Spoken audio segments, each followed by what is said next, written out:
Oke, Assalamualaikum warahmatullahi wabarakatuh. Saya nggak bisa ngasih tutorial. Agak ribet sebenarnya kalau mau ngasih tutorial by eh,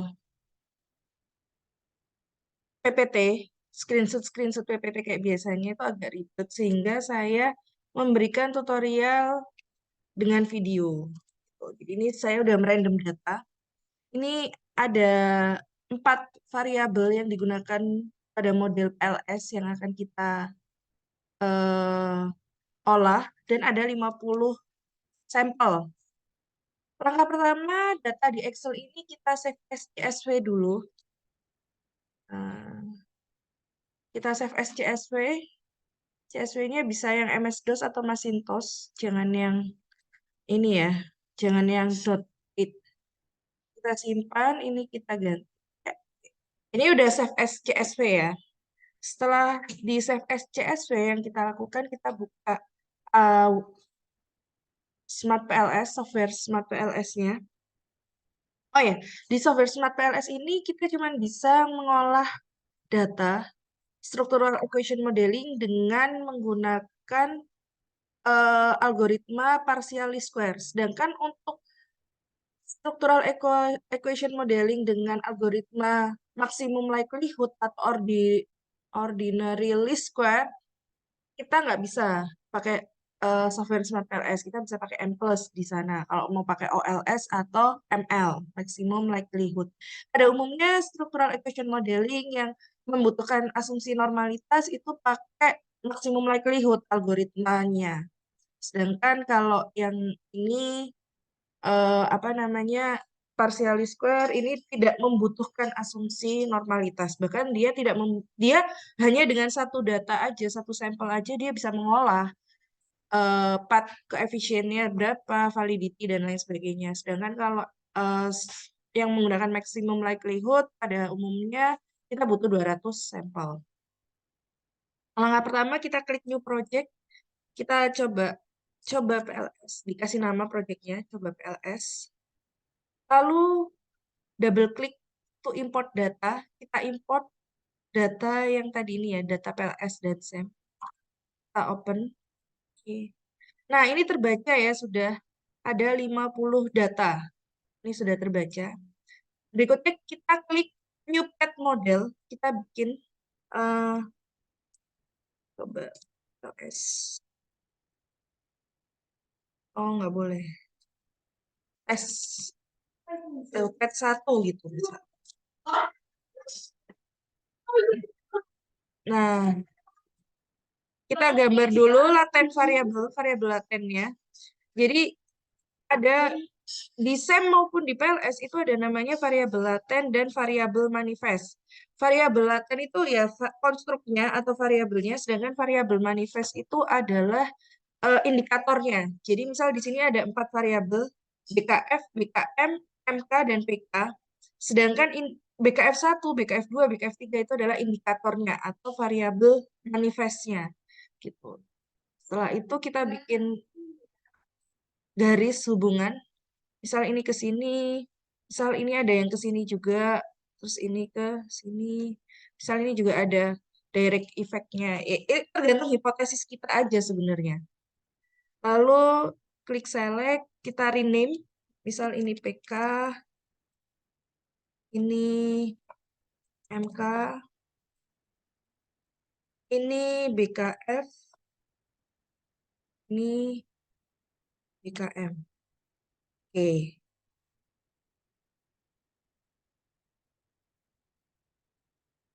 Kalau sudah, kita drag and drop indikator-indikatornya. Jadi ini BKF1 ke sini, BKF2, BKF3, BKM1, BKM2, BKM. Kalau variabel patennya ini udah berwarna biru, berarti dia sudah ada indikator yang didefinisikan di sini. Kalau masih warna merah kayak PK, itu berarti indikatornya belum dimasukkan. Ini kan nggak rapi ya. Kayak ini oke lah, masih oke. Nah, ini kan nggak rapi ya, nanti kita ubah posisinya.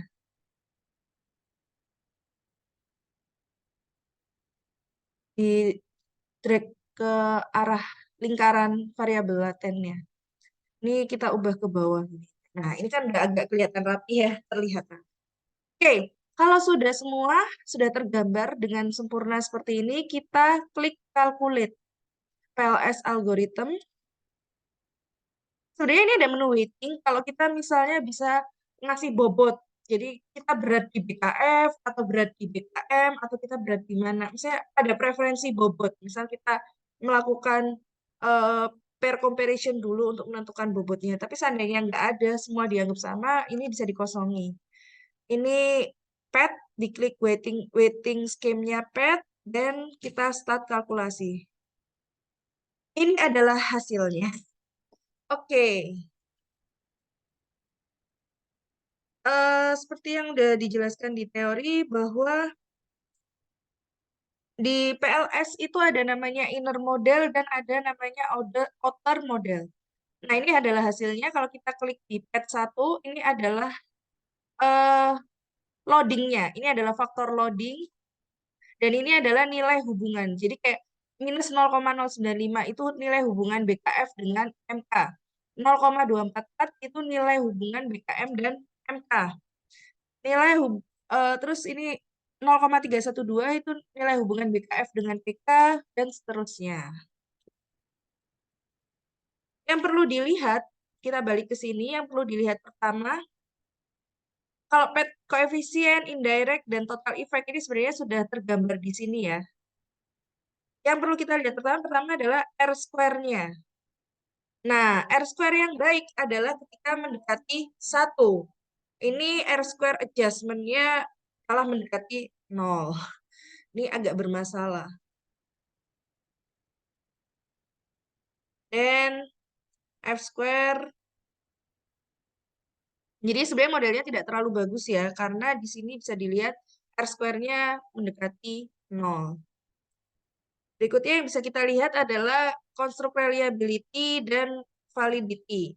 Kita misal pakai yang nilai Kromba alpha, nilai CR-nya. Nilai CR yang baik adalah ketika lebih dari 0,7. Nah, ini malah minus, minus, minus. Berarti sebenarnya dia tidak reliable. Gitu. Jadi kita nggak perlu ya uji validitas dan reliabilitas dengan menggunakan eh, apa namanya SPSS karena di sini sudah tergambar. Terus di sini ada nilai AV. Nilai AV yang baik adalah ketika lebih dari 0,5.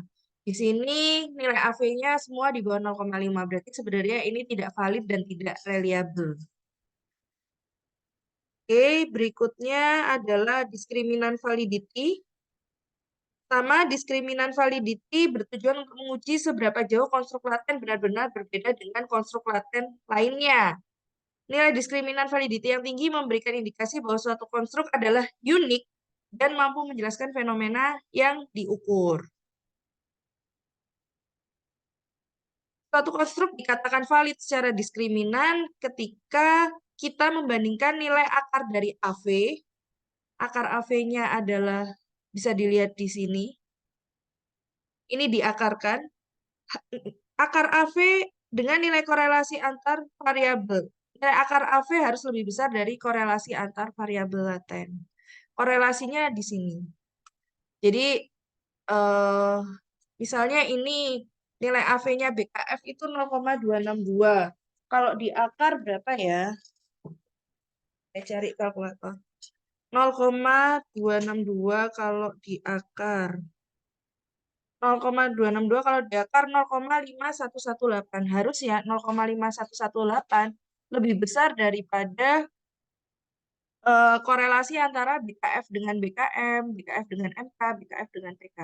Di sini sudah lebih besar, maka bisa dikatakan bahwa dia valid secara diskriminan. Pun dengan ini, BKM dengan BKM ini sebenarnya 0,512, 0,55, 0,569, 0,581 itu menggambarkan akar dari AV.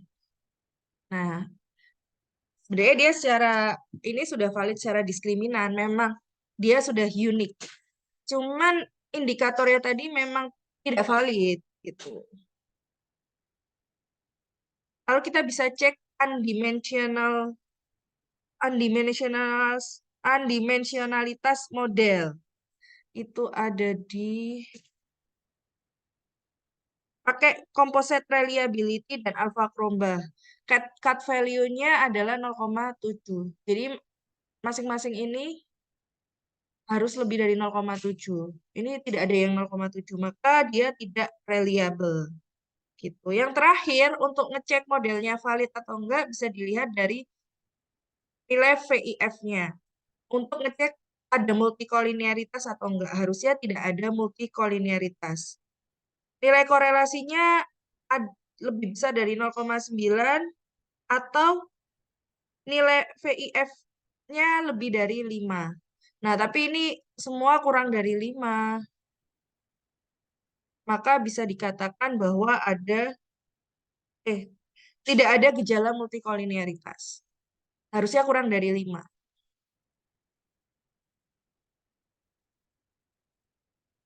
Sebenarnya ini juga bisa dipakai ya untuk model fit-nya, goodness of fit ya. Nilai SRMR harusnya dia kurang dari 0,005, tapi dia malah lebih besar dari 0,005.